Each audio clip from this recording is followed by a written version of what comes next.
Oo, naiintindihan ko na si Barabas ang pumatay sa iyong mag-ina. Subalit wala tayong magagawa. Gobernador na ang desisyon. Palayain si Barabas. Kahit sa ayaw mo at sa gusto, Bigay mo na sa amin yan, Regos. ibibigay mo sa akin yan. Taaman puno lang. At kung hindi, Ano sa iyong katawan? Ano? Ano ang gagawin sa akin? kamatay ang ibibigay ko sa iyo. Kahit ang matayan! Ay nagdako ang akin! At kahit nilang magupit! Ay handa akong tanggapin! Subukan natin. Huwag lang mapasayin niyo ang krus na to! Ibigay ang Sumpa na nais! kamatayan! Ibigay ang nais!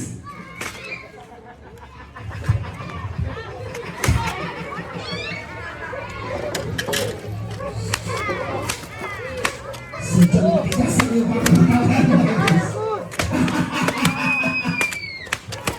Vamos, vamos, vamos!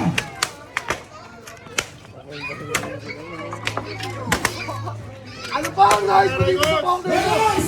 Vamos! Pagbasta mo! Bas-bas. Vamos! Bas-bas. Hindi man daw umabot yung Magbukit na kayo ng buhay! Kung ngayon lang yung nais, ay narihan! Hayaan lamang ako makausap sa Jesus. Maaari ba? Kung hindi nagbago ang pag-iisip, kaya mapatayan. Pagbibigyan kita. Dahil sa iyong nangyayari sa akin. Subalit ang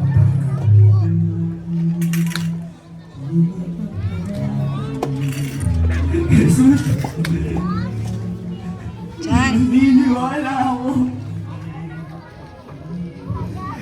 na ikaw ang Kristo na pinarito ng kataas-taas ang Ama. At ang mga titig mo'y nagbibigay sa akin ng pahiwatig na huwag akong malampa na kung ikaw man ang magpasal ng krus na aking ginawa. Ngunit ang katanungan ko, bakit? Bakit kailangan mong danasin ang pagpapahirap na ito?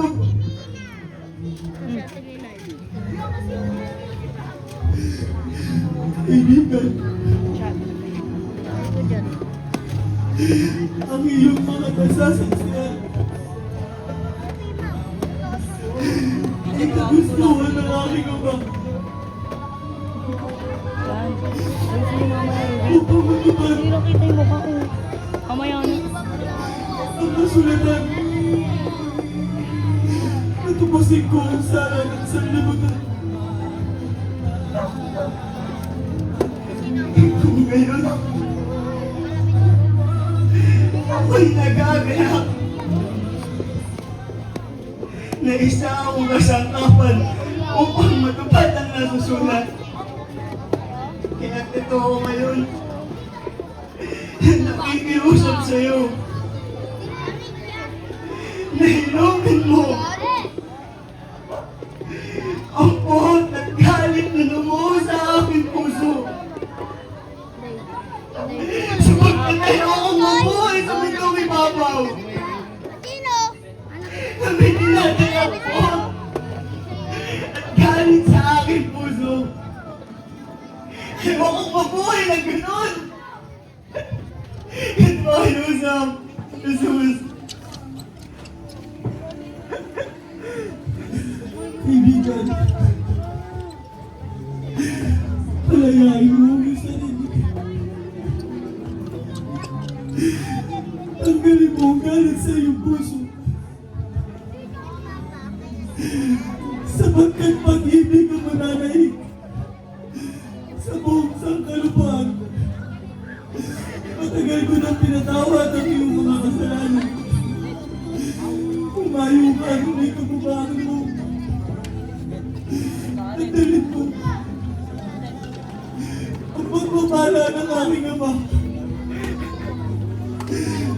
banal na espiritu.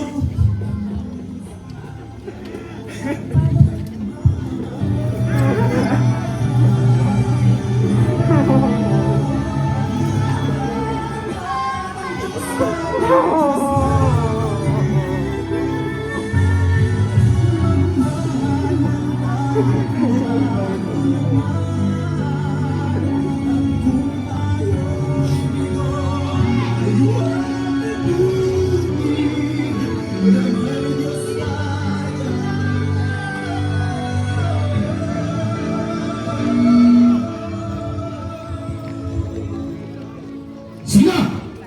Pasalin mo na yung concern!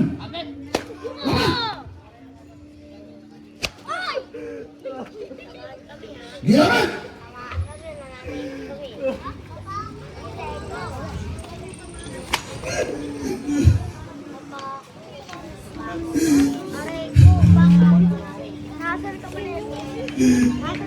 Mahal na Cruz.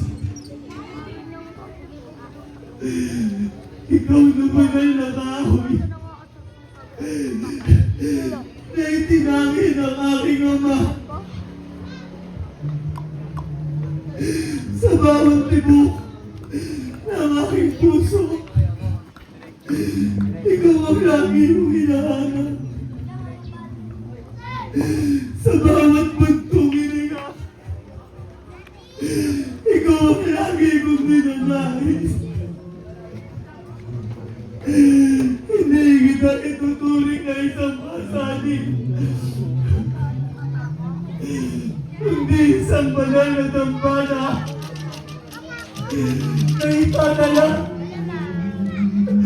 ang aking dakilang pag-ibig sa tao.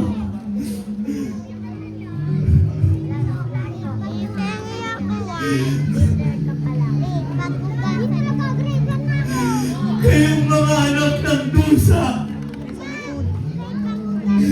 huwag ninyong itanggi ang itong